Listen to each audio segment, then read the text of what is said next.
கல்லுன்னு பேர். அதில் சிறிய கல் என்பது 17. ஆக அரசனுடைய தனிப்பட்ட நடவடிக்கையாகத்தான் இந்த போதை இருந்ததே தவிர போர்க்களத்தினுடைய இணைந்த நடவடிக்கை என்று அதை சொல்லக்கூடாதுங்கிறதுக்காக சொல்லுவார்.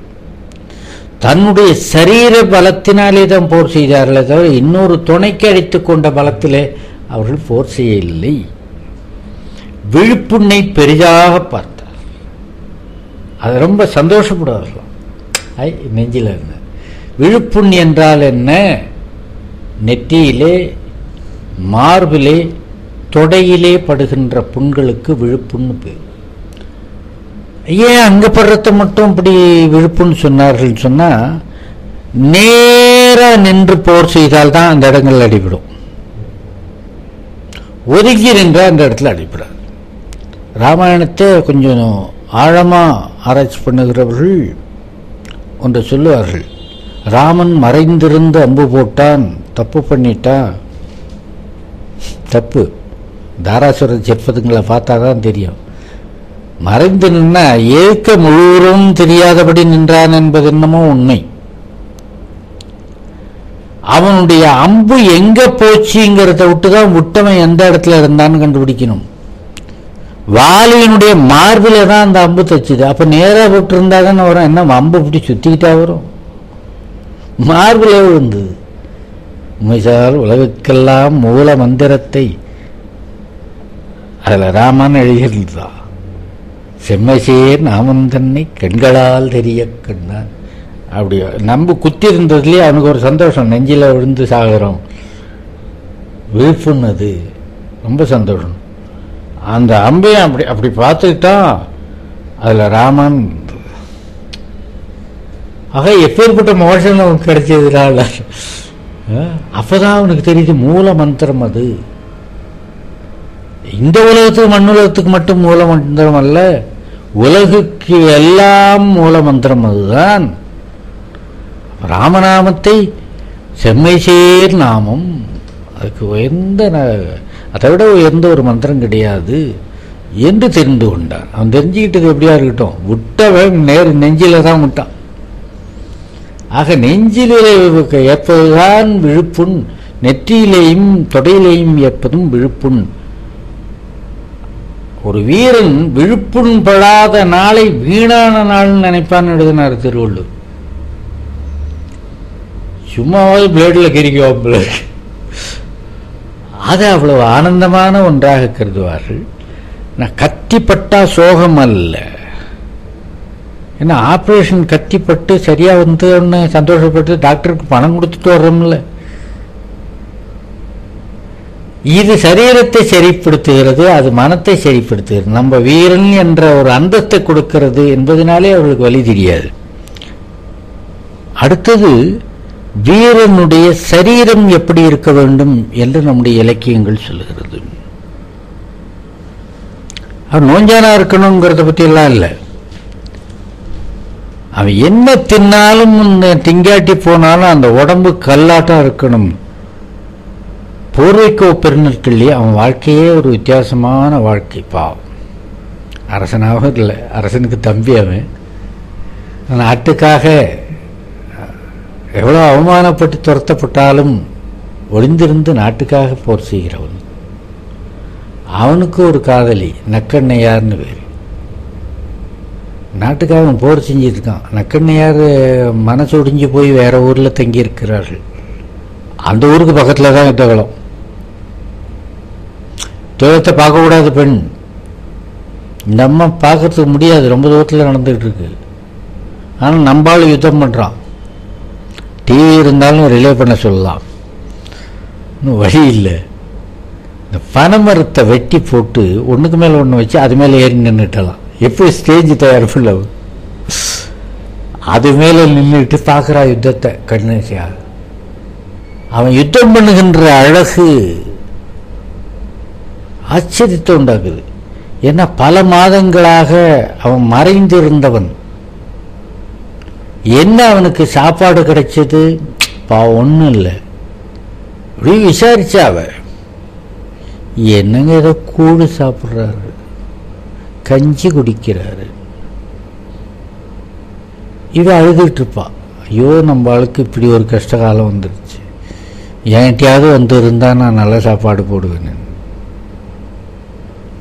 எங்கே இருக்காருன்னா தெரியலையேன்னு. அது யுத்தம் வந்தது, வெளியில் வந்துட்டான். அப்போ அவரை தலைவரை பார்க்கறதுக்கு இந்த அம்மா அது ஏன் நிற்கிற. முதல்ல அவ ஆச்சரியப்பட்டு சொன்னது, என் ஐ, என்னுடைய காதலன், என்னுடைய தலைவன் புற்கை உண்டும் கஞ்சி குடிக்கிறான். பெருந்தோழன்னே அந்த தோலை பாடுற அப்படியே இருக்கு, இழைக்கவே இல்லை. நல்ல அரச குமாரனாக இருந்து அரசாங்கத்தில் விருந்து சாப்பிட்ட போது எப்படி இருந்ததோ அப்படியே இருக்கு தோல்னா. ஆக அது காதல் பார்வை. அது தோலை முதல்ல பார்த்தேன். யானே நானும் அப்போ சாப்பிட்டு நல்லா தளன்னு இருந்தவதான், இப்போ உடம்பு பாரு என்ன ஆயிடுச்சு ஏங்கதிங்கிறா. பொன்னன்னம்மே இழைச்சி போச்சுன்னு சொல்லல நம்மா, ஏன் உடம்பு தங்கம் பூசினாப்புல ஆயிடுச்சுன்னா அப்படின்னா என்னன்னா, பிரிவினாலே பசறை வந்து விட்டதுன்னு அர்த்தம். இந்த யுத்த காலத்துக்கு அவன் நுழைஞ்ச உடனே யுத்த களம் என்ன ஆயிடுச்சுன்னா, போர் எதிர்ந்து என் கை என் ஐ போர்க்களம் புகினே. யுத்த காலத்துக்கு வந்த உடனே கல்லன் பேரூர் விழவுடைய ஆங்கன் ஒரு பெரிய திருவிழாவில் வர்ற சத்தம் போல சத்தம் இருந்தது. அவ்வளோ ஆர்ப்பாட்டம் பண்ணாங்க மற்ற வீரர்கள். சரி, இப்போ எதிரிகள்லாம் என்ன பண்ணாங்கன்னா, எதிரி என்ன ஆனா உப்பு வண்டி உப்பு மூட்டை ஏற்றிட்டு அப்படியே ஒரு இடம் போயிட்டே இருந்தான். இந்த ஆற்றுல இறங்கி அக்கறைக்கு போனாதான் வழின்னு சொன்னாங்க. அவன் எல்லாம் பயந்துருப்பான். ஆற்றுல உப்பு மூட்டை இறங்கலாம் எல்லாம் கதியாகும், ஒன்றுமெல்லாம் போயிடும், தலையில் தூக்கிட்டும் போக முடியாது. அந்த கதிக்கு மறந்து கிடக்காளுங்க எதிரிகள். ஏமுற்று கழிந்த மல்லர் உமடர் வெறும் துறையன்னே உப்புவாணிகள் பயப்படுகின்ற நீர்த்துறை போன்று அவன் காட்சி கொடுத்தான் என்று சொல்லுவதனாலே ஒரு வீரனுடைய சரீரம் கல்லை போல இருக்க வேண்டும் என்பதை நாம் தெரிந்து கொள்ள வேண்டும். அடுத்து திருவள்ளுவர் 2 அதிகாரத்தில் உச்சமான நம்முடைய போர் வீரத்தை பற்றி சொல்றார். படை மாட்சி, படை செருக்கு. ஒரு படை அரசனுக்கு எப்படி இருக்க வேண்டும்? யுத்த காலம் இல்லை என்பதனாலே ஒரு அசால்ட்டா படையை பெருக்காமல் படையை கவனிக்காமல் இருந்தான்னா பிற்காலத்தில் உடம்புல படை வந்துடும், நாசமா போயிடும். அப்படியெல்லாம் ஒரு வறுமை அவனுக்கு வந்து ஏழ்மை வந்து வியாதி வர்ற அளவுக்கு ஆயிடும், நாடு போயிடும். திருவள்ளுவர் சொன்னார், கூற்று உடன்று மேல்வரினும். எவன் நம்ம உயிரை எடுத்துக்கொண்டு போகிறான்? எப்படி எடுத்துக்கொண்டு போகிறான்? கணக்கை பார்க்கறான், தீர்ந்து போன கேஸுன்னு நான் பக்கத்தில் சரின்னு உயிரை எடுத்துட்டு போயிட்டான். எவனையே நான் ஒருத்தன் கேலி பண்ணிக்கிட்டே உட்காந்துருக்கான்னு, அவன் அங்கே எப்படி வருவான்? கோபத்தோடு வருவான். கோபத்தோடு வந்து எடுத்துட்டு போவான். எமனே கோபப்பட்டா என்ன ஆகும்? எவ்வளோ கொடூரமா இருக்கும். கூற்று உடன்று மேல்வரினும். யமனே கோபப்பட்டு வந்தாலும் கூட ஜெயிக்கிறதா இருக்கிறது தான் படையினார். அப்படிப்பட்ட ஆற்றல் இருந்தால் கூடி எதிர் நிற்கும் ஆற்றல் அதுவே படை. சரி, யுத்த களத்திலே போர் வீரன் போர் செய்கிறான, அது எப்படி இருக்கணும்? 10 பாட்டு சொல்றாரு அதை பற்றி. ஒரு கதையே ஒரு பெரிய நாவலே உட்கார்ந்துருக்கு அதுக்குள்ள. கைவேல் களித்தோடு போக்கி வருபவன் யானை மேலே இருக்கான். சமனோட சொல்லணும் இந்த பாட்டுக்கு உரை, அதனால தான் சொல்றேன். எதிரி ஒருத்தன் வர்றான், அவனும் யானை மேல வர்றான், பெரிய வேல் எடுத்துட்டு வர்றான். அம்புன்னா இருக்கிற இடத்துல இருந்து போறது, வேல்னா கிட்ட வந்து குத்துறது. இந்த வேல் எடுத்துட்டு போறான். பார்த்தா இவன்கிட்ட வேல் இல்லை. அவனோட போர் செய்யணுமே. நெஞ்சிலே கொஞ்ச நேரத்துக்கு முன்ன குத்துன வேல் ஒன்று இருக்கான். எங்கேயோ தேடிட்டு இருக்குமே நம்ம நெஞ்சிலே குத்திருக்கு. அப்படியே பிடிச்சிடுச்சு ஒரு வில்லல் திருப்பி சிரிச்சலாம். அப்படின்னா இதுக்கு முன்னாடி ஒருத்தன் வேலால் குத்துனது கூட தெரியாத அளவுக்கு அவன் யுத்தத்தில் லயித்து போயிருந்தான். அதைத்தான் பார்க்கணும் அங்க. அடுத்தது, ஒரு தனி மனிதனுக்கு வெற்றி என்ன, தோல்வி என்ன? இந்த யுத்தத்தினுடைய ஒட்டுமொத்தமான வெற்றி என்பது என்னென்னலாம் சொல்லியாச்சு. ஒரு வீரன் தனிப்பட்ட முறையிலே தான் வென்றானா இல்லையான்னு. டீம் ஜெயிச்சது, குழு ஜெயிச்சிருச்சு.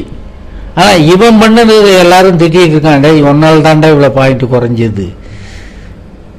நடக்குது இல்லை. குழு ஜெயிச்சிடும். குழுவில் வெற்றியிலே நம்மளும் கோப்பையை பிடிச்சிட்டு இது கேமராமனா நிற்கிறதுங்கிறது ரொம்ப அசிங்கமா இருக்கு. நான் ஒன்றும் பங்களிப்பு இல்லை, என்னுடைய பங்களிப்பு இல்லாத வெற்றி இது, இதுக்கு எனக்கும் தொடர்பு இல்லைன்னு சொல்லி விலகணும். இல்லை, திருவள்ளுவர் சொன்னா, உனக்கு வீரனே, உனக்கு ஒரு வெற்றி தோல்வியை நான் சொல்றேன்னு. யுத்த காலத்தில் கண்ணை மூடக்கூடாது தெரியுமா? கண்ணை அமைக்க கூடாது, யுத்தம் பண்ணிக்கிட்டே இருந்தேன். இல்லையே, அம்பா இருந்தா கூட பரவாயில்ல, சமாளிச்சிடலாம். கரையாட்டம் கூட காரங்க கூட கண்ணால் ஊசியத்தான் எடுக்க முடியுதே தவிர அதை விட பெருசு கண்ணில் பட்டதுன்னா அவுட்டு தாங்க முடியாது. அம்பு போட்டால் கூட பரவாயில்லன்னு நினைப்பேன். ஒரு வேலையே குத்துறா, நேராக கண்ணுக்கு நேராக வருது, நான் அசையலாமா வேண்டாமா? அசைறத பற்றி என்ன கேட்காத, கண்ணை எமிச்சிட்டா கூட தோல்விடாரு. விழித்த கண் வேல் கொண்டு எரிய அடித்து இமைப்பின் ஒட்டென்றோன் கணவர்க்கு, ஒட்டுன்னா தோல்வின்னு அர்த்தம். உண்மையான வீரன் வன்கணவன். வன்கண்மை அப்படின்னா முழு வீரம், செறிந்த வீரம். இந்த செறிந்த வீரம் உள்ளவன் கண்ணை கூட அமைக்க மாட்டான். ஒரு பெரிய சத்தம் கேட்டால உடம்பு ஆடிச்சுன்னா நமக்கு வீரமே இல்லைன்னு அர்த்தம்.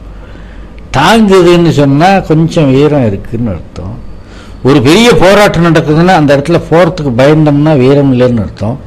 துணிஞ்சு உள்ள போய் என்னடா நடக்குது இங்கன்னு கேட்டோம்னா கொஞ்சம் வீரம் இருக்கு உடம்புலன்னு அர்த்தம். இது கண்ணுக்கு நேராக வேலே வருகிறது, அசைக்க கூடாதுன்னு சொல்றாரு. இல்ல சாத்தியமானது தானான்னு கேட்கக்கூடாது. அந்த நெஞ்சு உரம் வேண்டும், வீரனுக்கு நெஞ்சு உரம் வேண்டும். பாரதி அதனால்தான் நெஞ்சில் உரமுமின்றின்னு போட்டாரு. மனுஷனுக்கு உரம் வேணும் மனசுல. உரம்னா எருகிய தன்மை, குணம் எருகி இருக்க வேண்டும். தமிழ் இலக்கியங்களிலேயே முழுசா போருக்காகவே, புறநானு கூட போருக்காகவே தோன்றியது அல்ல. கொடைப்பண்பு, மற்ற உயர் புகழ்கள் பற்றிய பாடான்கள், இதெல்லாம் புறநானூற்றில் நிறைய இருக்கு. போருக்காகவே பாடின ஒரு இலக்கியம் உண்டு. சின்ன இலக்கியம் தான், களவழி 40ன்னு பேர். சேரனை சோழன் வென்று விட்டான். கணைக்கால் எறும்புரைன்னு பேர் அந்த சேரனுக்கு. அவனை சோழன் செங்கனான் வென்று குடவாய்க்கோட்டம் சிறையில் கொண்டு வந்து வச்சிடறான். இப்போ குடவாசல்னு இருக்கு அந்த ஊர், இந்த சிறைச்சாலையில் வச்சிடறான். அந்த சேரனுக்கு நண்பர் தான் பொய்கையார் என்ற புலவர். பொய்யார்ட்ட போய் சொல்றாங்க, ஐயோ உங்க ராஜாவை தூக்கி சோழன் பிடிச்சிட்டு போயிட்டான், சிறைச்சாலையில் வச்சுட்டான். சிறைச்சாலைன்னா அந்த காலத்தில் அப்படிலாம் ஒன்றும் வசதிகள் கிடையாது. தண்ணி கூட கேட்டுட்டு தான் வாங்கணும். அவன் சோழராஜா அங்கே அந்த சேரன் அங்கே சிறைச்சாலையில் இருந்து அவ்வளோ பெரிய கொடை வெள்ளலாகவும் நாட்டை காத்த ஒருத்தன் போய் ஒரு காவக்காரன்ட்ட போய் தண்ணி கொடுன்னு, அவன் பட்டினி கிடந்து செத்துட்டான், தற்கொலை பண்ணிட்டாங்க. அதுக்கு நடுவிலே இந்த பொய்யார்கிட்ட சொன்ன உடனே பொய்யார் உடனே சோழன் செங்கனானை புகழ்ந்து, அதாவது தன்னுடைய நண்பனின் எதிரியை புகழ்ந்து 40 பாட்டு எழுதிட்டு வந்தார். அதுல 40 பாட்டும் அப்படி ஒன்றும் சோழன் செங்கனானை அப்படி உயர்த்தி சொல்லலை. அதுக்காக பாடல அவர், அந்த யுத்த கலை வர்ணனை, அவ்வளவுதான்.